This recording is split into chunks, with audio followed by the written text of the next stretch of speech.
امام علی علیہ السلام لوگوں کو درس اخلاق دے ہی رہے تھے، اتنے میں وہ یہودی کہنے لگے، ہم نے سنا ہے لوگ آپ کو باب العلم کے نام سے جانتے ہیں، ہم آپ سے کچھ سوالات کرنا چاہتے ہیں۔ امام علی علیہ السلام نے فرمایا، پوچھو، کیا پوچھنا چاہتے ہو؟ پہلا سوال کیا، اے علی یہ بتائیے وہ ایسی کون سی قبر ہے کہ جس قبر نے اپنی میت کو سیر کرائی؟ امام علی علیہ السلام نے فرمایا، اے بندہ خدا، وہ قبر وہ مچھلی ہے کہ جس مچھلی کے پیٹ میں اللہ نے اپنے نبی یونس علیہ السلام کو رکھا، اور پھر اللہ نے اپنے نبی یونس علیہ السلام کو اس مچھلی کے پیٹ میں 7 سمندروں کی سیر کرائی۔ بے شک یہ میرے پروردگار کا ایک عظیم معجزہ تھا۔ اگلا سوال کیا کہ تیتر، گدھا، گھوڑا، مینڈک اور کبوتر اپنی آواز نکال کر کیا کہتے ہیں؟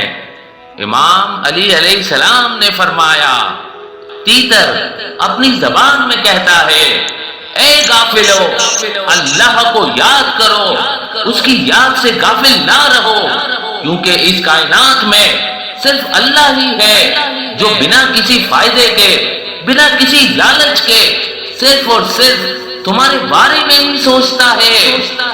گھوڑا اپنی زبان میں کہتا ہے، اے میرے پروردگار، چونکہ میں ایک بہترین سواری ہوں، تو میرے ذریعے مسلمانوں کو کفار پر فتح نصیب کر۔ گدھا اپنی زبان میں کہتا ہے، اے میرے پروردگار، تو جرمانہ وصول کرنے والوں پر لعنت کر۔ مینڈک اپنی زبان میں کہتا ہے، پاک و منزہ ہے وہ ذات کہ جس کا ذکر سمندروں کی گہرائیوں میں بھی کیا جاتا ہے۔ اور کبوتر اپنی زبان میں کہتا ہے، اے میرے پروردگار، تو محمد و آل محمد کے دشمنوں پر لعنت کر، تو رسوا کر انہیں جنہوں نے میرے نبی اور میرے نبی کی آل پہ ظلم کیا۔ بے وقوف کی پہچان مولا علیہ السلام کی زبانی۔ امیر المومنین امام علی علیہ السلام نے فرمایا، بے وقوف وہ ہے جو دنیا میں مصروف ہو کر آخرت کے حصے کو فوت کر دے۔ اپنے ہاتھوں اپنی توہین۔ امیر المومنین امام علی علیہ السلام نے فرمایا، جو چیزیں مرنے کے بعد تمہارا ساتھ نہ دے، ان کے ساتھ اپنے آپ کو سرگردان رکھنا بہت بڑی کمزوری اور باعث توہین ہے۔ دنیا سے دھوکہ نہ کھائیں۔ امیر المومنین امام علی علیہ السلام نے فرمایا، یہ دنیا تمہیں اپنے جھوٹے کھیل تماشوں کے ذریعے دھوکے میں نہ ڈال دے، کیونکہ کھیل تماشا تو ختم ہو جاتا ہے، لیکن اس سے حاصل ہونے والے گناہوں کا سلسلہ قائم رہتا ہے۔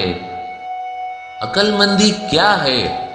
امیر المومنین امام علی علیہ السلام نے فرمایا، عقل مندی اس بات کا نام ہے کہ گناہوں سے اجتناب کیا جائے، انجام پر نظر رکھی جائے اور دور اندیشی کے دامن کو نہ چھوڑا جائے۔ بدترین انسان کون؟ امیر المومنین امام علی علیہ السلام نے فرمایا، بدترین انسان وہ ہے جو لوگوں کے ساتھ جال سازی کرتا ہے۔ بدترین انسان وہ ہے جو نہ تو عذر کو قبول کرتا ہے اور نہ ہی گناہ کو معاف کرتا ہے۔